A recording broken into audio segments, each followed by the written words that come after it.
Hello friends, कैसे आप सब लोग and thanks for watching my channel. तो एक और हफ्ता ख़त्म हो चुका है और निफ्टी और बैंक निफ्टी के इस वीडियो में हम डिस्कस करेंगे कि ये 2 से 3 हफ्ते हो चुके हैं। शायद ये 2 से 3 हफ्तों में हम ये फ्राइडे को ऐसा क्लोज देख रहे हैं जो इस हफ्ते आपको निफ्टी में दिखने मिलेगा।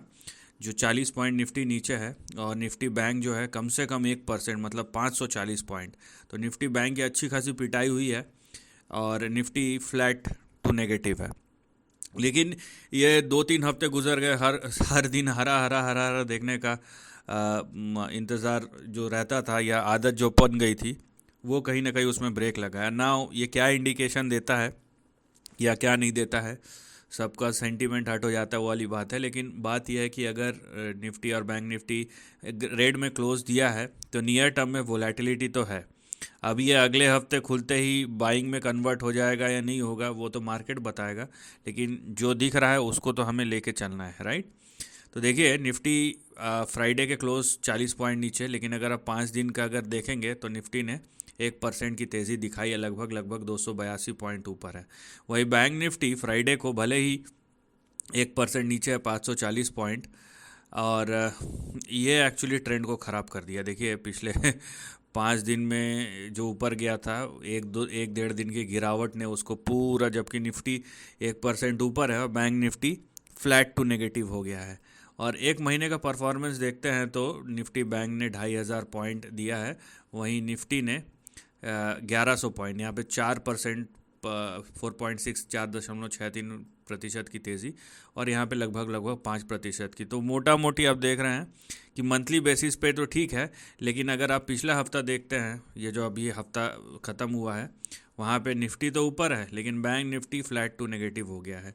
तो फिर से कहीं ना कहीं बैंक निफ्टी पे प्रेशर आ रहा है। ये बात तो अभी तक क्लियर हो जाती है, राइट।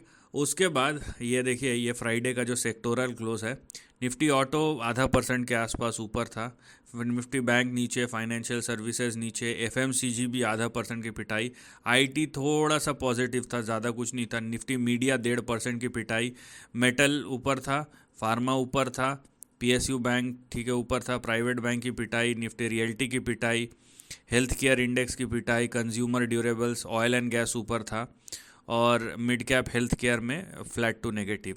तो देखिए ऑयल एंड गैस सेक्टर में न्यूज़ है, या एक दो शुगर सेक्टर में न्यूज़ आया था, लेकिन ये जो सेक्टर ऊपर दिख रहा है ना, चाहे आप बोलिए फार्मा हो गया या हेल्थ केयर हो गया या कहीं ना कहीं कंज्यूम, ये सब डिफेंसिव सेक्टर है। या फिर आप बोल सकते हैं कि अगर आप भारत देश को देखें तो हम फेस्टिवल सीज़न में इंटर कर रहे हैं, क्योंकि अक्टूबर में ही सबसे दो बड़े फेस्टिवल अक्टूबर में ही हैं। इस बार नवंबर तक एक्सटेंड नहीं हुआ है, 1 नवंबर को है मेरे ख्याल से दीपावली, ये अक्टूबर के लास्ट में, ठीक है।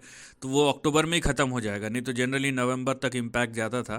तो ये कहीं ना कहीं ये फेस्टिवल सीज़न से पहले ऐसा डिफेंसिव में ये जो क्लोज़ हुआ है, ये अब देखते हैं क्या है कि ये एक वन ऑफ तो नहीं है। वन ऑफ होगा तो आपको अगले हफ्ते पता चल जाएगा, क्योंकि फेस्टिवल शॉपिंग तो शुरू हो ही जाएगा।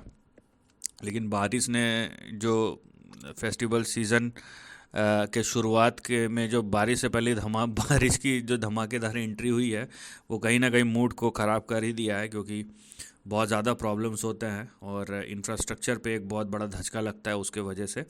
एनीवेज, लेकिन ये आज डिफेंसिव में आपको तेज़ी दिखी थी, और नहीं तो मोटा मोटी जो हाई फ्लाइंग सेक्टर्स है उसमें कहीं ना कहीं पिटाई हुई है। और मेटल्स जो कि ऊपर जा रहा था, धड़ाम से 1.5% नीचे गिर गया।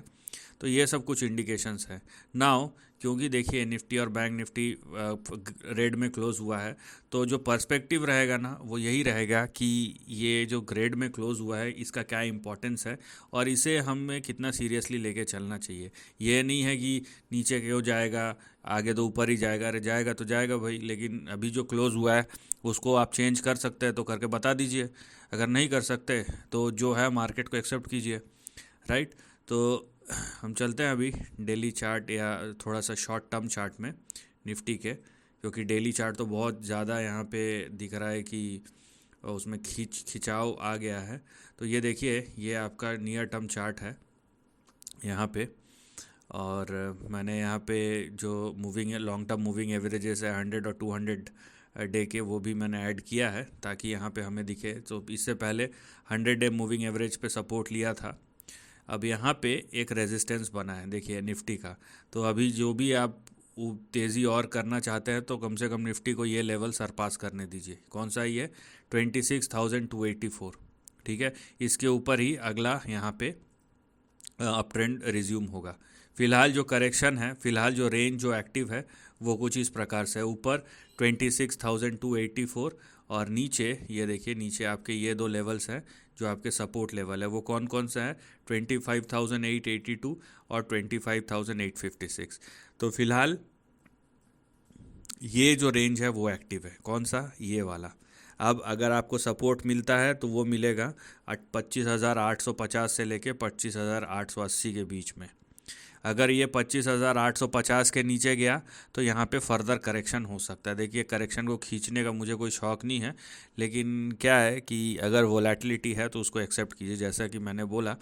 और यहाँ पे अगर आप अप ट्रेंड देखना चाहते हैं तो निफ्टी को 26,285 के ऊपर सस्टेन करने दीजिए। तब तक ये एक रेंज का फॉर्मेशन हुआ है या हो रहा है, इंडिकेशन है। हम इंडिकेशन जो है उसको सीरियसली लेके चलेंगे। और यहाँ पे देखिए, ये दो लेवल्स हैं, ये तीन लेवल्स है, एक ऊपर दो नीचे, इस पे आप फोकस कीजिए। और कूदने की ज़रूरत नहीं है, प्राइस को डिसाइड करने दीजिए उसको कहाँ जाना है, और आप प्राइस के साथ चलिए। ना कि आप कूद गए और उसके बाद बोलेंगे कि देखो क्योंकि मैंने ले लिया है तो अब तो मार्केट मेरे हिसाब से चलेगा। तो ये पता नहीं कौन सा लॉजिक है। यहाँ पे एक और आपको इंडिकेशन देता हूँ, दूसरा जो इस तरीके का यहाँ पे एक रेंज फॉर्मेशन है, ठीक है। यहाँ पे आप देखिए इस तरीके का रेंज फॉर्मेशन हो रहा है। लेकिन अगर ये इस तरीके का रेंज फॉर्मेशन है, ये ज़्यादा डेंजरस है। मैं बताता हूँ उसका रीज़न। क्योंकि यहाँ पे आपका सपोर्ट होगा वो 26,000 पे आ जाएगा और फिर से ऊपर मूव करेगा वहाँ से। अगर ये जो मैंने अभी रेंज बनाया, अगर वो सही बैठता है तो 1, 2, यहाँ पे 3, ये 4 और यहाँ पे 5वां होगा। लेकिन इस चक्कर में होगा क्या, रेंज जो है ना वो देखिए नैरो होता जाएगा, और नैरो रेंज कभी भी अच्छा नहीं होता है। तो यहाँ पे मैंने दो सिचुएशन बताया। पहला ये कि आप देखिए, ये मैं इसको मिटा देता हूँ, ये आपका पहला सिचुएशन है, ठीक है, कि यहाँ पे 25,800 से 25,850 से 882 के बीच में आ सकता है। इस सिचुएशन में क्या होगा, टाइम कंसोलिडेशन होगा, ये टाइम करेक्शन होगा। लेकिन ये जो सिचुएशन है इसमें क्या होगा कि इसमें देखिए रेंज जो है ये तो ऊपर की तरफ इंडिकेशन दे रहा है कि 26,000 से फिर से बाउंस बैक मारेगा। लेकिन इस चक्कर में क्या होगा, रेंज नैरो हो जाएगा, और रेंज का नैरो होना ये एक फर्दर रिस्क का यहाँ पे आपको घंटी आपके दिमाग में बजना चाहिए। तो ये दो चीज़ें जो आपको ध्यान रखना है। यहाँ पे मैं कोई तेज़ी का इंडिकेशन जो नहीं है उसको मुझे बोलने की कोई ज़रूरत भी नहीं है, ये फालतू का मैं उसको बोलते बैठूँ, है ना। अब चलते हैं हम निफ्टी बैंक के तरफ। और निफ्टी बैंक की देखिए, निफ्टी बैंक थोड़ा सा उसके हालत खस्ता हो गए हैं और निफ्टी से ज़्यादा पिटाई हुई है एज़ यूजुअल।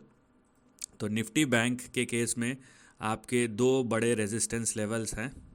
वो कौन कौन से हैं, ये देखिए, ये एक है और ये एक है, राइट। ये दो बड़े रेजिस्टेंस लेवल्स हैं निफ्टी बैंक के केस में। तो अगर आपको निफ्टी बैंक में लॉन्ग करना है तो 54,219 और 54,493 या 54,500, ये 7 पॉइंट और ऐड कर लीजिए, ठीक है। तो 54,450 के ऊपर आप लॉन्ग कीजिए। अब क्योंकि ये 54,450 और 54,200, 54,450 और 54,219 ये दोनों के नीचे है कंफर्टेबली, तो ये एक्चुअली अपने सपोर्ट को हिट किया है। इंट्राडे में ही सही, ये अपने एकदम सपोर्ट के आसपास है, जो कि है 53,811। तो यहाँ पे आप एक बाउंस बैक एक्सपेक्ट कर सकते हैं, ठीक है। लेकिन ये अगर बाउंस बैक फेल होता है तो यहाँ पे फर्दर डाउनसाइड ओपन होगा, आप ये ध्यान रखिए। क्योंकि निफ्टी कहीं ना कहीं थोड़ा बहुत और करेक्शन का इंडिकेशन दे रहा है, जबकि बैंक निफ्टी अपने सपोर्ट के पास है। तो बैंक निफ्टी के सामने भी, जैसे निफ्टी में दो सिचुएशंस मैंने बताया, बैंक निफ्टी में भी दो सिचुएशन है। पहला तो सिचुएशन ये कि क्योंकि 53,810 ये आपका सपोर्ट है, तो हो सकता है कि बैंक निफ्टी जो है यहाँ से ऐसा बाउंस बैक कर जाए, ये पहला है। दूसरा है कि ये ऊपर जाए लेकिन अगर सस्टेन ना कर पाए तो ये फिर से फर्दर करेक्शन होगा इस तरीके से।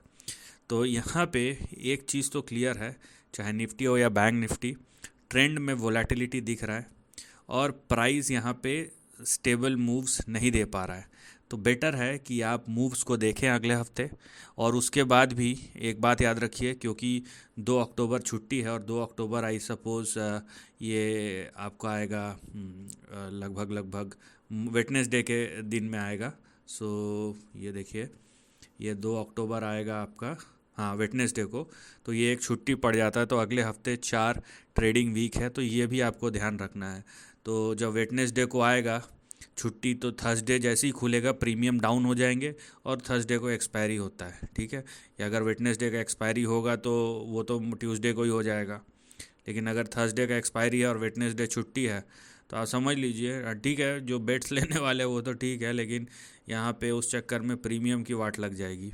तो जाहिर सी बात है, कहीं ना कहीं ऑप्शन राइटर जो है, जो कॉल राइटर्स है या ऑप्शन राइटर्स है, वो इस फील्ड को कैश करेंगे। तो अगला हफ्ता आप थोड़ा सा यहाँ पे प्राइस मूव को एनालाइज कीजिए और उसके बाद देखिए आपको क्या करना है, क्योंकि कहीं ना कहीं वोलेटिलिटी जो है ये फ्राइडे के क्लोजिंग में दिख रही है। और अगर अप ट्रेंड होता है तो यहाँ पे आपके पास निफ्टी और बैंक निफ्टी दोनों के लेवल्स हैं, एक बार उस लेवल को क्रॉस किया तो आप जा सकते हैं long. So this is the end of the video, thanks for watching.